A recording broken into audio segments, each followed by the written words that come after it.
오늘 주시는 하나님의 말씀은 빌립보서 2장 1절에서 4절입니다. 다 같이 일어나셔서 한 절씩 교독하겠습니다. 그러므로 그리스도 안에 무슨 권면이나 사랑의 무슨 위로나 성령의 무슨 교제나 긍휼이나 자비가 있거든 마음을 같이하여 같은 사랑을 가지고 뜻을 합하며 한 마음을 품어 아무 일에든지 다툼이나 허영으로 하지 말고 오직 겸손한 마음으로 각각 자기보다 남을 낮게 여기고 각각 자기 일을 돌볼 뿐더러 또한 각각 다른 사람들의 일을 돌보아 나의 기쁨을 충만하게 하라. 아멘. 자리에 앉으셔서 기도하겠습니다. 사랑하는 하나님 아버지, 오늘 또 말씀 앞에 저희를 인도하시니 감사합니다. 성령께서 이 시간 주의 진리의 말씀으로 저의 신앙과 삶을 조명하여 주시고 그 말씀으로 새롭게 살아갈 수 있도록 인도하여 주옵소서. 미련한 종을 주님 손에 맡기옵고 예수님의 이름으로 기도하옵나이다. 아멘. 오늘 모든 교우들이 함께 예배하는 주일입니다. 오늘은 빌립보서의 말씀을 함께 묵상하겠습니다. 빌립보서는 감옥의 죄수로 투옥된 사도 바울이 그리스 북부에 있는 빌립보 교회에 보낸 편지이죠. 빌립보 교회는 주후 49년에 바울의 선교팀이 처음으로 유럽에 개척한 교회입니다.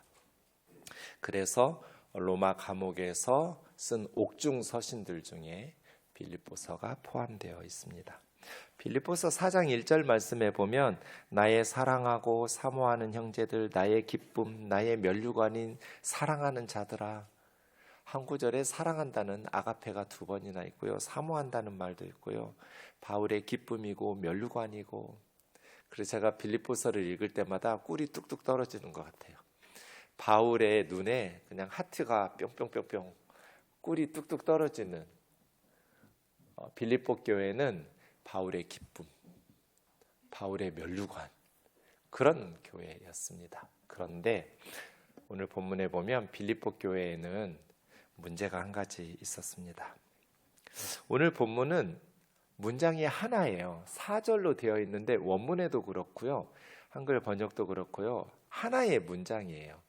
오늘 이 4개의 구절에 이 하나의 문장 중에서 주문장, 핵심 문장이 무엇인지를 한번 찾아보세요. 주어는 생략되어 있어요. 그래서 목적어와 동사를 찾으셔야 돼요. 이 문장의 이 단락의 핵심 문장이 무엇일까? 자, 1절에서 4절까지 다시 한번 보시면서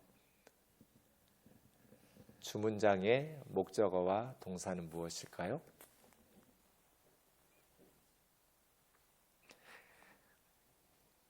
그리스도 안에 무슨 권면이나 사랑에 무슨 위로나 성령의 무슨 교제나 긍휼이나 자비가 있거든 마음을 같이하여 같은 사랑 가지고 뜻을 합하며 한 마음을 품어 아무 일에든지 다툼이나 허영으로 하지 말고 오직 겸손한 마음으로 각각 자기보다 남을 낮게 여기고 각각 자기 일을 돌볼 뿐더러 또한 각각 다른 사람들의 일을 돌보아 나의 기쁨을 충만하게 하라. 주동사, 주문장은 어디예요? 국어 배우신 지 오래되셔가지고 맨 밑에 있어요. 나의 기쁨을 충만하게 하라. 네. 있거든 한 마음을 품어서 이렇게 하지 말고 이렇게 여기며 서로 돌보아서 결국은 나의 기쁨을 충만하게 하라. 주어는 너희는 이겠죠. 빌립보 교회 너희는 나의 기쁨을 충만하게 하라. 그럼 지금 바울의 기쁨의 잔이 흘러 넘치는 거예요? 비어 있는 거예요? 충만한 거예요? 충만하지 못한 거예요? 충만하지 못한 거죠. 바울의 기쁨의 잔은 지금 흘러 넘치고 있지 않아요. 있어요. 기쁨이 없다는 게 아니에요. 나의 기쁨, 나의 면류관인 사랑하는 자들아 그랬잖아요.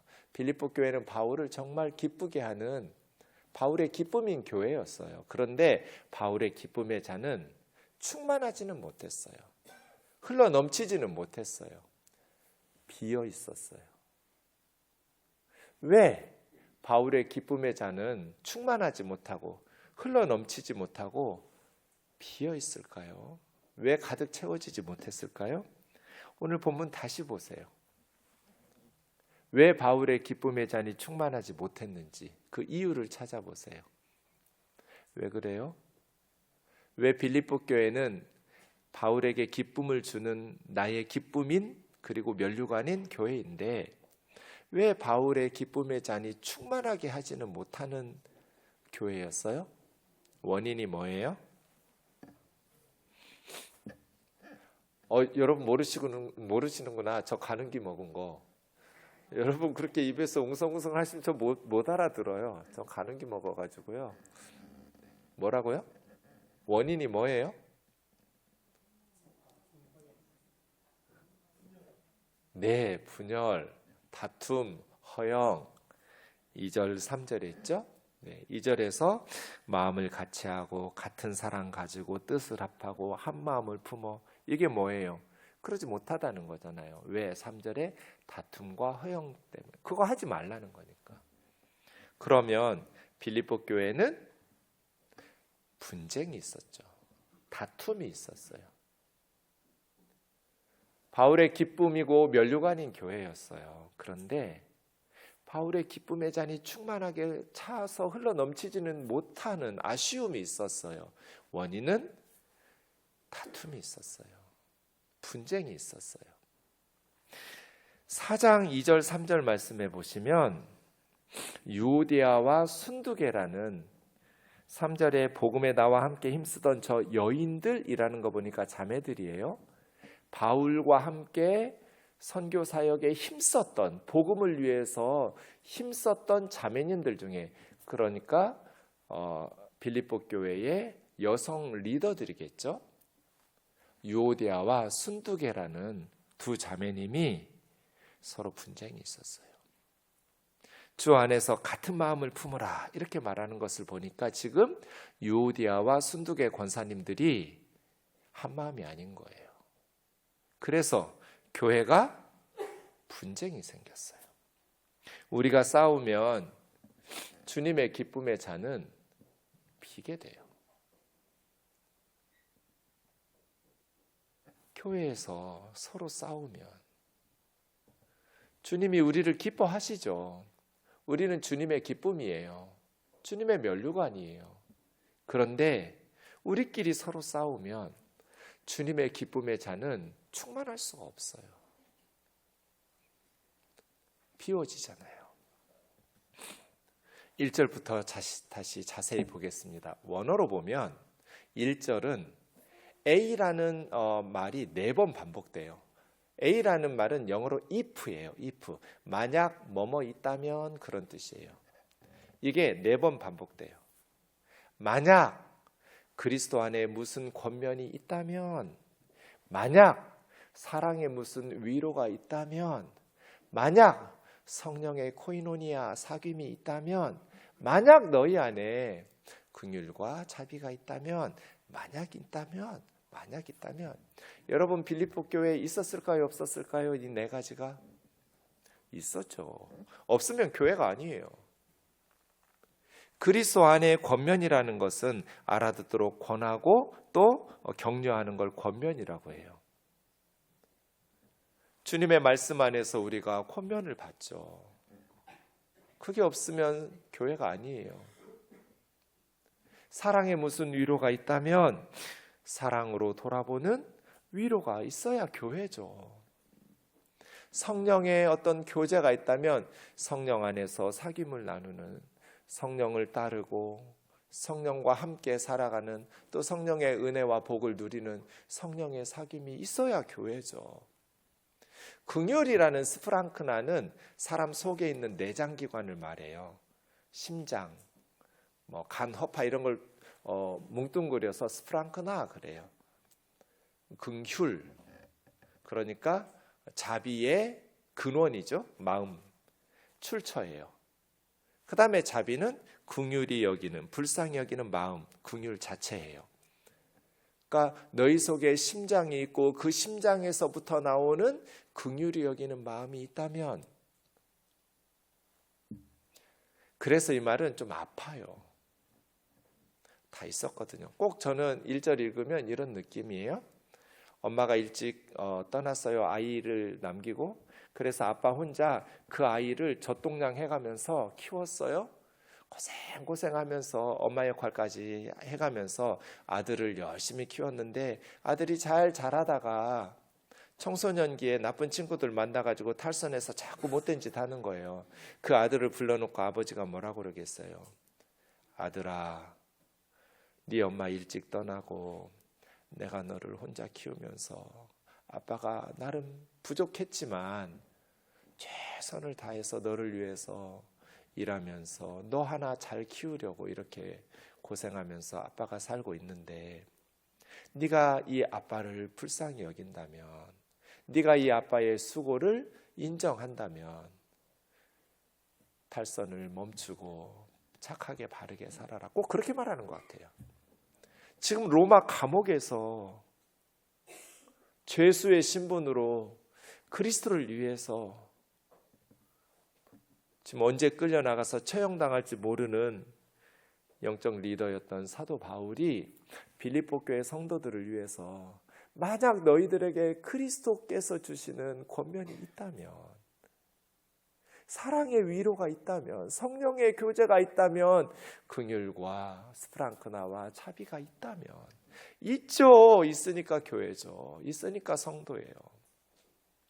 있다면 그래서 좀 아팠을 거예요. 빌립보 성도들이. 2절, 마음을 같이하여 같은 사랑을 가지고 뜻을 합하며 한 마음으로. 첫 번째와 네 번째는 똑같은 마음이라는 단어예요. 마음이라고 번역한 이 말은 생각이에요. 같은 생각, 하나의 생각. 딴 생각하지 마라. 다른 생각하지 마라. 하나의 생각을 가져라. 교회와 성도들이 하나의 생각이 뭐예요? 복음 안에서 하나 되어서 하나님의 나라를, 하나님 나라의 복음을 전하는 거죠. 세상과 싸워야지 왜 교회 안에서 자기들끼리 싸워요? 생각이 다르니까 그런 거잖아요. 오직 주님만을 높이고 오직 하나님만을 높이려는 하나의 생각으로 똘똘 뭉쳐야지 왜 다른 생각을 품어요? 같은 사랑은 같은 감정이죠. 사랑의 감정. 같은 뜻, 이 말은 하나의 의향, 하나의 정신, 뭐 그런 뜻이에요. 교회는 같은 생각, 같은 사랑의 감정, 같은 정신과 뜻, 같은 뜻을 가지고 주 예수 그리스도의 복음을 온 땅에 전하면서 주님의 나라를 확장시켜 나가야지 왜 다른 생각들을 가지냔 말이에요. 생각을 하나로 같이 해라. 감정을 사랑 안에서 하나로 품어라. 뜻과 정신과 지향하는 바 목표를 하나로, 같은 비전과 같은 뜻, 같은 정신을 가지고 살라는 거잖아요. 그러면 이 빌립보 교회의 분쟁의 원인이 무엇일까요? 분쟁의 원인? 교회는 왜 서로 싸울까요? 왜 한 마음이 안 될까요? 왜 한 사랑 안에서 하나 되지 못할까요? 왜 한 뜻이 되지 못하고 분열이 일어날까요? 제 얼굴 보면 답이 나오나요? 성경을 보셔야죠. 교회는 왜 분열이 생겨요? 3절, 아무 일에든지 다툼과 허영. 이 두 단어가 분쟁의 원인이에요. 분쟁의 원인은 다툼. 이 다툼이라고 번역한 에리테이아라는 말은 신약 성경에서 많이 쓰이는데 주로 당짓는다 이렇게 번역했어요. 여러분 당짓지 말라는 표현들이 여러 구절 있거든요. 다 에리테이아예요. 그러니까 다툼이라는 것은 경쟁하면서 무리를 짓는 거, 내 편을 만들어서 교회에서 파벌을 만드는 거죠.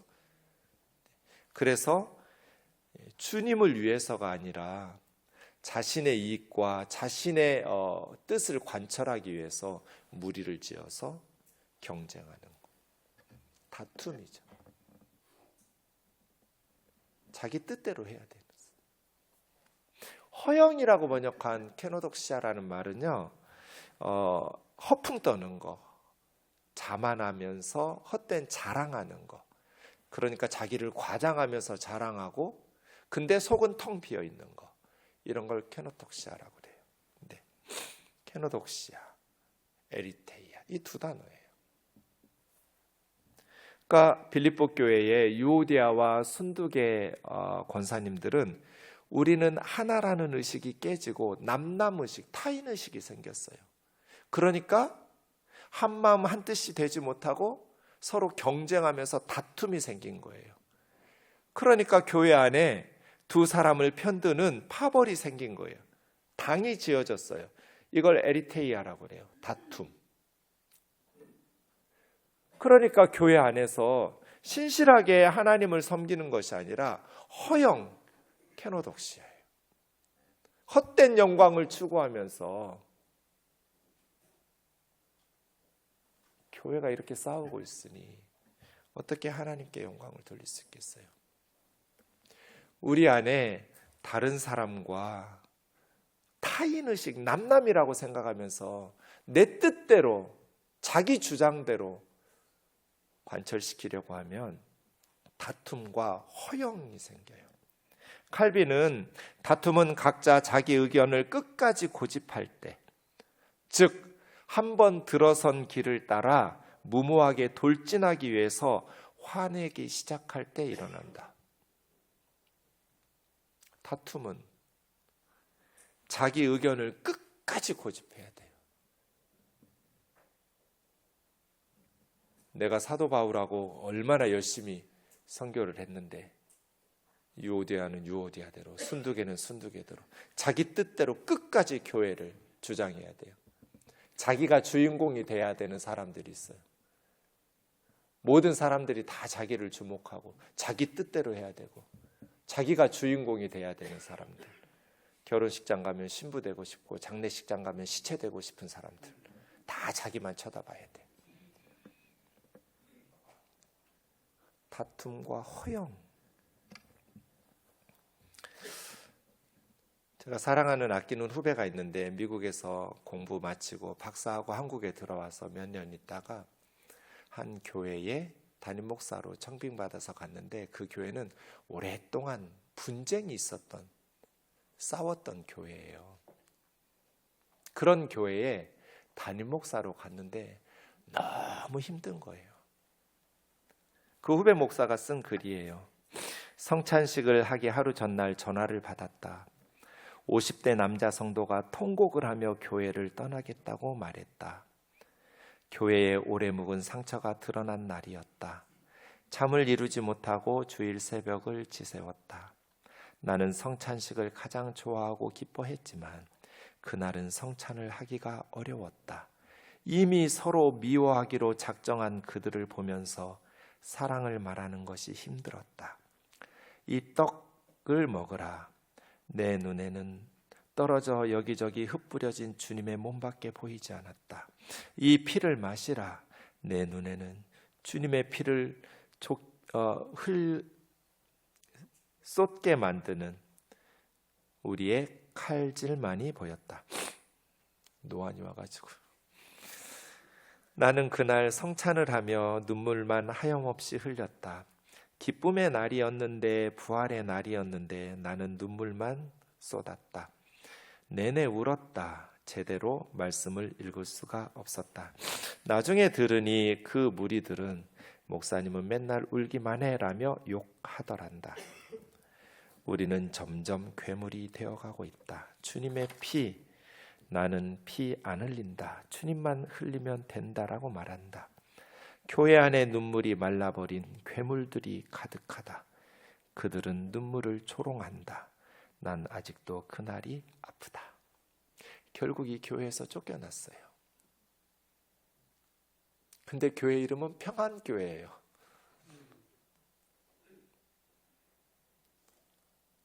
얼마나 몇 년 동안 몸부림쳤는지 팍상 늙어버렸어요, 목사가. 서로 미워하기로 작정한 사람들,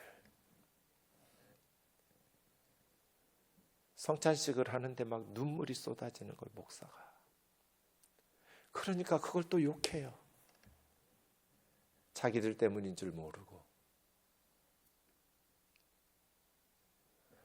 왜요? 누구를 위해서? 무엇을 위해서? 자기 뜻대로 끝까지 고집하면서 다툼과 허영으로 교회 안에서 서로 싸우고 다투면 주님 어떻게 기뻐하시겠어요? 분쟁의 원인은 다툼과 허영이에요. 그럼 분쟁의 치료제는 뭘까요? 유일한 치료제가 있어요. 다툼과 허영으로 시작되는 분쟁의 유일한 해독제예요. 뭘까요? 가는기 먹었다고 말씀드렸잖아요. 뭐예요? 제 얼굴 보면 답 없어요. 성경에 나와 있어요. 네, 3절에 보니까 오직 겸손한 마음으로. 오직이잖아요. 그래서 유일한 치료제예요. 오직 겸손한 마음으로. 이것이 분쟁의 유일한 치료제예요. 겸손이 뭐예요? 여러분? 겸손이 뭐길래 서로 미워하기로 작정한 사람들을 해독제로 치료할 수 있어요? 같은 생각, 같은 사랑, 같은 뜻을 가지고 하나 되게 할 수 있냔 말이에요. 3절 하반절과 4절에 보면 겸손은 두 가지예요.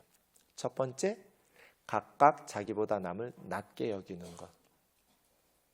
여러분, 이 세상을 살 때 나보다 못한 사람은 하나도 없다고 생각하면서 사시면 돼요. 그래서 이름이 다윗이 좋은 것 같아요. 다 위에 있으면 돼요. 다윗. 그냥 나보다 다 나은 사람들이라고. 나는 부족한 사람이라고. 이 겸손한 사람이에요. 내가 쟤보다는 낫지. 내가 위지. 너는 아래야. 교만한 사람이에요. 그런데 겸손은 자기보다 다른 사람을 낮게 여기는 데서 끝나지 않아요. 4절에 보면 각각 자기 일을 돌볼 뿐더러 또한 각각 다른 사람들의 일을 돌보는 것. 이게 겸손이에요. 공동번역에서는 저마다 제 실속만 차리지 말고 남의 이익을 돌보십시오. 이게 겸손이에요. 겸손은 그냥 추상적 개념으로 나보다 저 사람이 더 귀한 부분이 많아, 나보다 더 나은 사람이야, 여기서 끝나는 것이 아니라 자기의 이익만 돌아보지 않고 다른 사람의 이익을 먼저 챙기고 다른 사람의 이익도 돌봐주는 것이죠. 그래서 겸손은 상대방을 존중하고 인정하는 것입니다. 우리는 주님께서 주님의 자녀로 삼으신 사람들을 무시할 권리가 없어요. 주님이 부르신 사람들이에요. 주님이 천국 백성으로 만든 사람들이에요. 주님이 주님의 자녀로 부르신 사람들이에요. 여기 있는 사람들 다 주님의 자녀들이에요. 우리가 무시해도 되는 사람은 없어요. 그런데 겸손은 상대방의 이익을 먼저 챙겨주는 거예요. 내 이속만 차리는 것이 아니에요. 그래서 겸손은 추상적인 의미로 변질시켜서 행동을 배제시키면 안 되는 단어예요. 성경의 겸손은 다른 사람을 존중하고 세워주는 구체적인 행동이 본질이에요. 사실은 사랑도 그래요. 사랑은 뜨거운 감정, 추상적 개념에서 끝나는 건 성경의 사랑이 아니에요. 그것이 행동과 실천으로 옮겨지는 게 성경의 사랑의 개념이에요. 겸손도 그래요. 다른 사람을 나보다 낫다고 더 귀하다고 높이는 것만이 거기서 끝나는 것이 아니라 구체적인 행동이에요. 나의 이익을 위해서 남을 모른 척 외면하는 것이 아니라 타인의 이익을 존중하고 챙겨주는 구체적인 행동 말이에요.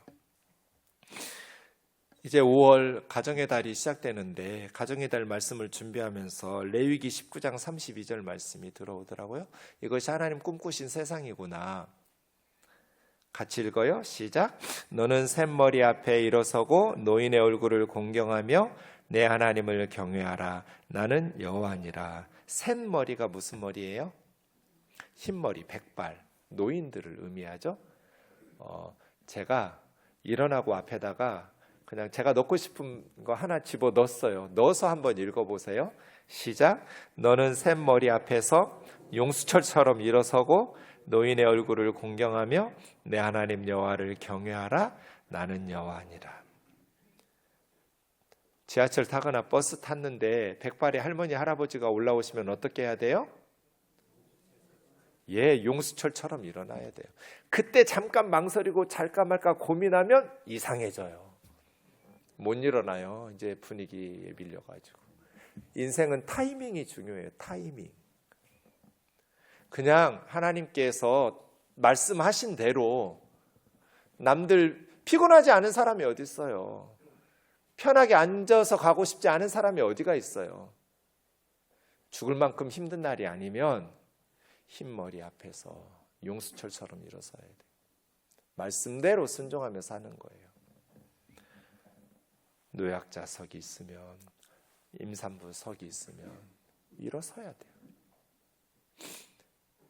형제님들, 왜 변기를 저렇게 하고 서서 오줌을 싸세요? 도대체 다른 사람을 얼마나 무시하면 여러분의 오줌을 튀겨가지고 남이 앉아야 돼요? 앉아서 싸세요. 아니면 저렇게 쌌으면 물로 씻어서 깨끗하게 닦아주든지. 다른 사람의 엉덩이는 소중하잖아요. 겸손이라는 것은 추상적 개념이 아니에요. 다른 사람을 존중한다라는 것은 다른 사람의 유익을 위해서 구체적으로 행동하는 거예요. 자기 이익을 돌볼 뿐더러 또한 각각 다른 사람들의 일을 돌보아. 그게 겸손이지. 나보다 남을 낮게 여기고 그래서요. 추상적 개념으로 끝나면 안 돼요. 그래서 어려서부터 아이들에게 가르쳐야 돼요. 장난감 가지고 놀았으면 어떻게 해야 돼요? 깨끗하게 치워야죠. 저렇게 어지럽히는 건 겸손한 애가 아니에요. 얼마나 교만하면, 지가 왕이면 저렇게 사는 애들이 밖에 나가서 어떻게 살겠어요? 자기가 논 것도 제대로 정리할 줄 모르는 아이가 어떻게 세상에 나가서 다른 사람을 존중하고 살겠냔 말이에요. 이기적으로 그렇게 살죠. 교회 다닌다. 이런 아이들은 어려서부터 바른 생활 습관이 들어야죠. 하나님 말씀으로 배웠으니까 머리로만 옳고 그름을 분별하고 성적만 잘 높은 점수 맞출 것이 아니라 삶 속에서 바른 생활 습관을 길들여야죠. 그 겸손이잖아요. 겸손. 예수 믿는 사람들이 교양이 있어야지. 지하철에 빈자리 보면 가방 던지기 해가지고 권사님 그럴 때는 의리를 지키기 위해서라도 거짓말은 하면 안 되겠지만 불자님 그래야죠. 왜 권사님을 불러요? 나보다 다른 사람을 귀하게 여겨라. 이기적으로 그게 다툼이잖아요. 라이벌 의식 가지고 경쟁하면서 좋은 건 내가 다 가져야 되니까. 그러니까 교회 안에서도 싸우는 거죠. 가정 안에서도 싸우는 거죠. 다툼과 허영이잖아요. 오직 겸손한 마음으로. 겸손의 최고의 모델이 있어요. 누굴까요? 오늘 본문 다음에 나오는 5절부터죠. 너희 안에 이 마음을 품으라. 곧 그리스도 예수의 마음이니. 예수님 어떻게 사셨어요? 근본 하나님의 본체이시만 하나님과 동등됨을 여길 것으로 취하지 않으시고 자기를 비워서 종의 형체를 가지사 사람들과 같이 되셨고 사람의 모양으로 나타나시고 자기를 낮추시고 죽기까지 복종하셔서 하나님 뜻에 순종하면서 십자가에 죽으셨잖아요. 우리 그런 예수님을 믿고 주님으로 섬기는데 왜 우리는 주님의 마음을 갖고 세상을 살아가며 싸울 일이 없잖아요. 말씀을 마치겠습니다. 빌립보라는 도시는 알렉산더 대왕의 아버지인 필립 2세가 정복했어요. 그래서 건설해서 자기 이름을 붙여가지고 빌립보라는 도시의 이름이 명명되었어요. 필립 2세가 빌립보 지역을 정복할 때 사용한 방법이 팔랑크스라고 해서 밀집 장창 대전법이에요. 그리스의 무적의 방진이라고 불려요. 팔랑크스. 방진이라는 것은 병사들을 사각형 모양으로 진을 치는, 그렇게 배치하는 진을 방진이라고 그래요. 원래 팔랑크스는 그리스 신화에 나오는 아테네 사람이에요. 그런데 신에게 전술을 배워서 그리스 사람들, 아테네 사람들에게 가르쳐준 사람을 팔랑크스라고 하는데 나중에는 그 사람의 이름이 전술의 이름으로 통용돼요. 그리스 군대는 이 무적의 방진인 팔랑크스를 가지고 전 세계를 제압했어요. 정복했어요. 필립 2세도 빌립보를 정복할 때 이 팔랑크스, 이 중무장한 보병, 그리스의 보병을 호플리테스라고 그래요. 그 무기들을 호플라라고 부르거든요. 그래서 그 중무장한 전투 장비 호플라를 가지고 있는 중무장한 보병 호플리테스. 이 호플리테스들이 긴 장창을 앞에 밀고 긴 방패로 막고 그대로 밀어붙여 버리는 거예요. 무적의 방진이에요. 그런데 이 팔랑크스에 치명적인 약점이 있어요. 뭘까요, 여러분? 내분이 일어나면 안 돼요. 전열이 흐트러지면 안 돼요. 전멸이에요. 그런데 이 팔랑크스는 왼손으로 방패를 잡고 내 왼쪽에 있는 사람의 오른쪽 가슴을 부분을 막아줘요. 나 반쪽, 내 왼쪽 반절, 오른쪽 사람 오른쪽 반절. 그래서 맨 오른쪽에 선 사람들이 가장 싸움 잘하는 강력한 사람들이에요. 자기 오른쪽을 막아줄 방패가 없으니까. 그러니까 나의 생명은 내 오른쪽 사람이 방패를 들고 막는 내 오른쪽 사람의 보호에 있는 거예요. 그러니까 동료 군사를 믿고 싸우는 거예요. 나는 왼쪽 사람을 내 방패로 막아주는 거거든요. 그런데 이기적으로 화살 날라온다고 자기를 막아버리거나 그런 빈틈이 생기잖아요. 그럼 전멸이에요. 그리스가 로마 군대에 의해서 무너진 게 이 팔랑크스 로마 전술하고 달랐기 때문이에요. 로마 군대가 팔랑크스를 깼기 때문이에요. 교회, 무적의 군대가 되려면 내분이 일어나면 안 돼요. 하나 돼야 돼요. 그래서 우리는 사탄의 나라를 무너뜨리고 예수 그리스도의 나라를 건설해야 돼요. 우리 우면동 교회가 옆에 있는 지체들을 보호하고 한마음 한뜻으로 같은 사랑 안에서 같은 뜻을 가지고 같은 생각으로 다른 사람을 귀하게 여기고 말로만 귀하게 여기는 것이 아니라 구체적인 행동과 실천으로 귀하게 여기면서 사랑 안에서 하나 될 때, 우리가 그렇게 겸손하게 서로를 섬길 때 우면동교회는 천국이 돼요. 누구도 무너뜨릴 수 없는 강력한 군대가 돼요. 그래서 우리 안에서 사랑으로 하나 되는 복된 은혜가 있기를 주의 이름으로 축원합니다.